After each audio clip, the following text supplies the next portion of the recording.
Okay, in this video I'm going to teach you how to set up a GitHub account and then use Git to keep track of all of your C++ coding during the semester.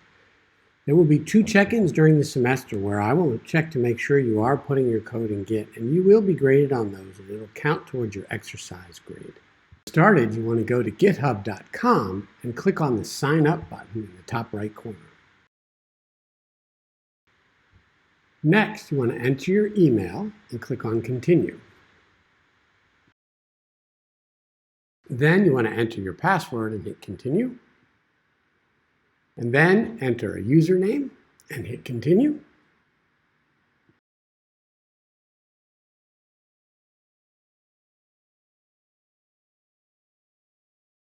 Then opt out of any emails.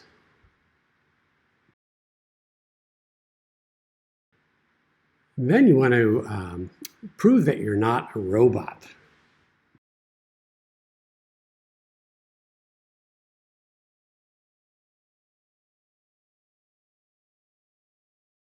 At this point, you're going to be asked to enter a code that's going to be sent to your email address to confirm your email address is correct. So you want to enter that code, and then you're all set. You're now a GitHub member and ready to start learning how to use it. We're going to jump back over to Google Cloud Shell, and we're going to open up the very root folder in your shell, and we're going to start to learn how to use GitHub from the command line here. If you recall, I had you create a My Code folder, and I copied over the Hello World project for that folder as a starting place, but you can bring over whatever code you want to work on. It can be copied from the repository, course repository, and placed into your My Code folder. Then you can work on it without worrying about clobbering the initial example files that you got from the course repository. Now the goal is to turn your My Code folder into a local GitHub repository. And to do that, you want to make your local My Code folder the current folder, and then you want to type git init, hit enter, and that will set up your folder so it is now a local Git repository. Now we're going to hop over to GitHub and click on the Create Repository button, or you can do that here with the plus toolbar icon to create a brand new repository. And this repository we're going to associate with your My Code folder repository that we just created. So we'll also call this My Code, give it a description, and then mark it as private so you're the only one who can work on this repository and nobody else will be able to see your work. Very important that you do that. So I'll put a comment here, and then we'll mark it as private. And then we'll click Create Repository, which will create a remote repository on GitHub. And then we have to link the two together. Link your local one to the one we just created. Here's your GitHub URL for that repository. And if you look down here at the bottom, there's a line of code here that will actually do the linking for you. So if I copy that, and then I can hop back on over to your Google Cloud, and we can paste that command and hit enter, it will now link the two. And they are now linked because I ran that command. And I can show that by typing git status. Oops. Git status is what I should be typing. And this shows you that you are now connected because it shows that hello.c++ is not part of your current repository. That red font there says this is a new file. It now knows that it's different than what's up on the remote repository, which is an empty repository. It's saying, hey, you need to add this to your local repository, and then we'll push it up. To add your change file, just type git add --all, and this will add all of your changes. So they are now staged and ready to be committed. And we can confirm this by typing git status. Notice now that all the files that you've just added are shown in green, meaning that they have been staged and are ready to be committed into your local repository. To commit your local changes to your local repository after they've been staged, all you have to do is type git commit and then -m and a message describing what it is you've done since you last commit. This is just your first commit, so we'll put a comment saying that that is the case, and we'll hit enter to execute the commit. As you can see, we ran into a little problem because we have to configure locally our email and username. And we can do that with the git config global user email and git config global username. So once we run those two commands, GitHub now knows the details that we need and we can run the commit. Notice the commit is done and our files have now been fully committed. Our changes have now been fully committed to our local repository. However, they have not been pushed up to our remote repository that we created on GitHub. And this can be accomplished by running git push origin master. The master is the name of the branch that we're working with, and that's the default branch. We'll learn more about branches later on. Okay, so we're going to log in. We have to log in to push to our repository because it is a private repository. So we'll specify our username, which isn't just the MCLA Test 1 student. And now we need our password. So I'm going to paste the password we created when we created our GitHub web account. Uh-oh, we've got a problem. For security purposes, GitHub will not let you use your web password. Instead, you have to use something called a personal access token. There's other options here as well, but I think this is the quickest one to get up and running. So to do this, we're going to have to go to GitHub again and set up our personal access token. Okay, so to do that, you'll have to go over to your little profile icon and choose Settings. Then go down to the Developer Options, Developer Settings, and then click on Personal Access Tokens.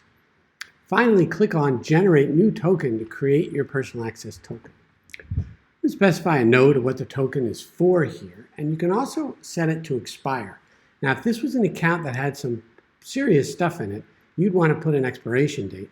But we don't really care as much here. This isn't super high secret, so we won't specify an expiration date. I'm also going to give it all the permissions that are available. And again, you might not want to do this in a real world scenario, but here you're the only one using this repository for now, and might as well give yourself all the permissions. So we click on Generate, and there's your code, that one big long mess. So what you're going to do is you're going to copy that code, because that's going to be your password when you're using the command line to do GitHub operations. You can still log into the GitHub website with your regular password that you gave when you created your account.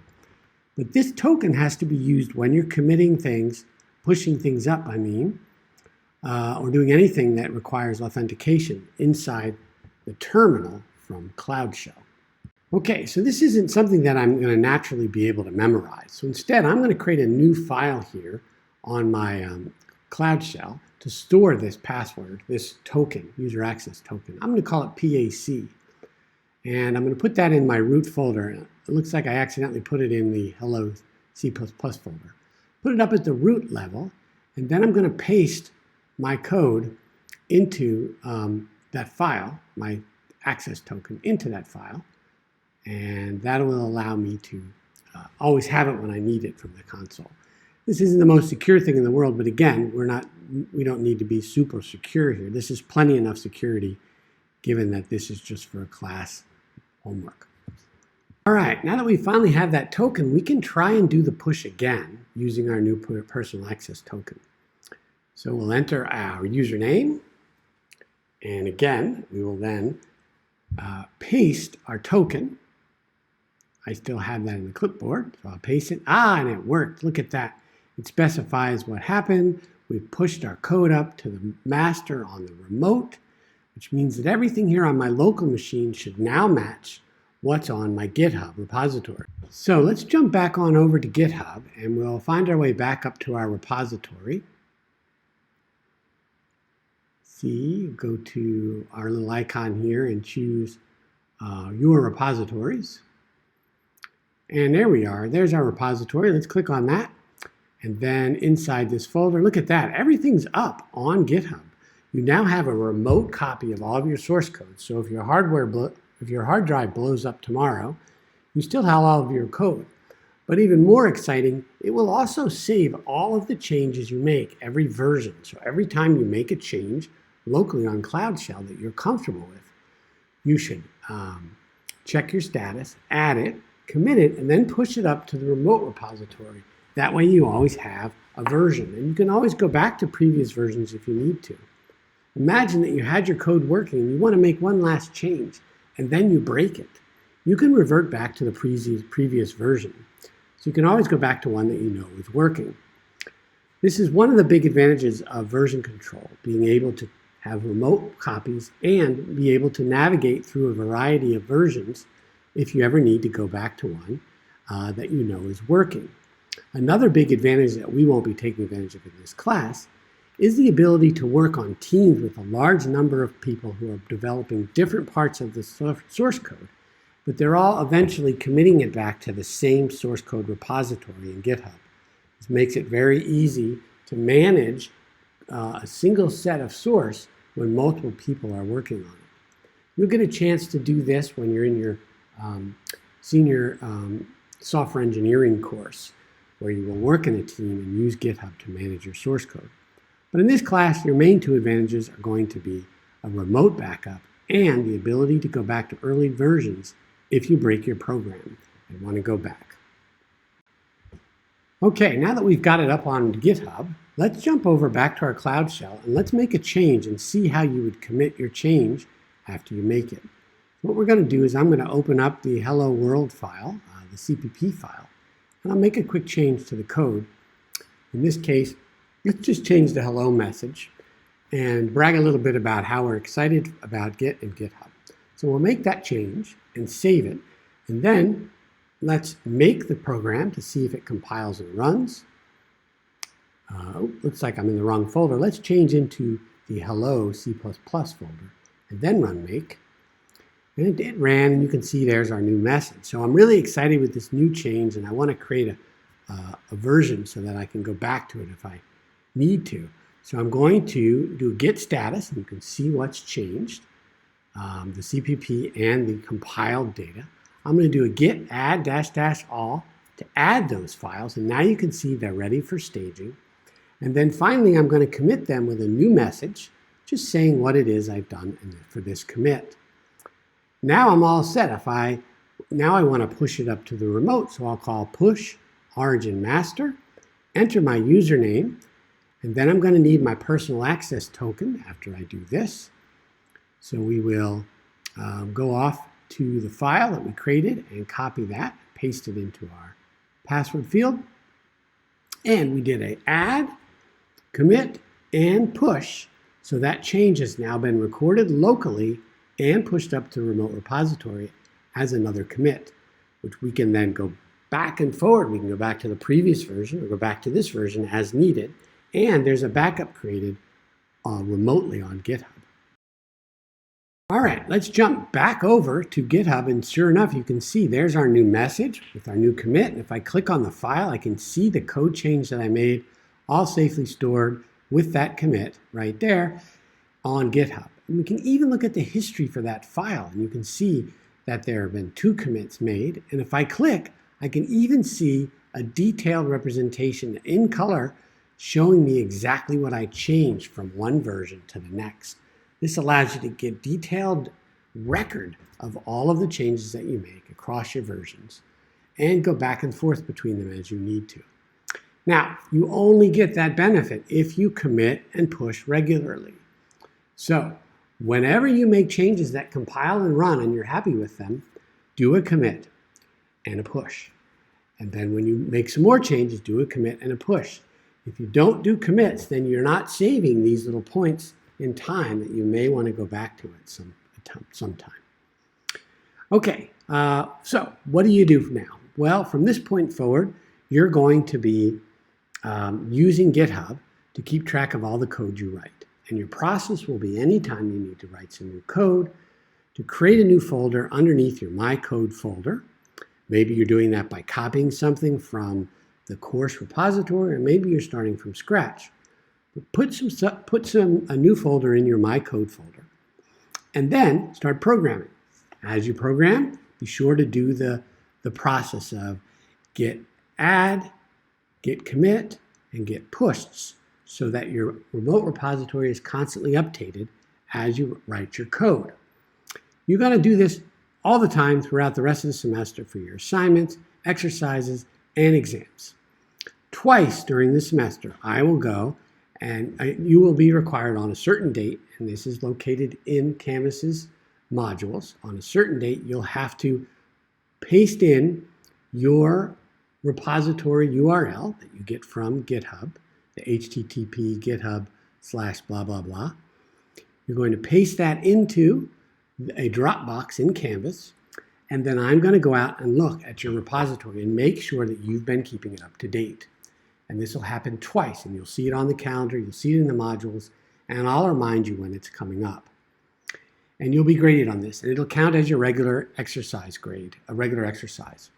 So make sure you keep it up to date. I'll be looking at your commits. I don't want to see all the commits happen right before the due date. I want to see them happening regularly throughout the semester. So when I look, I'm going to make sure you're actually doing frequent commits on a regular basis. Okay? Any questions about GitHub or how you need to do this for the class, be sure to post them on the class discussion board or get in touch with me. Cheers.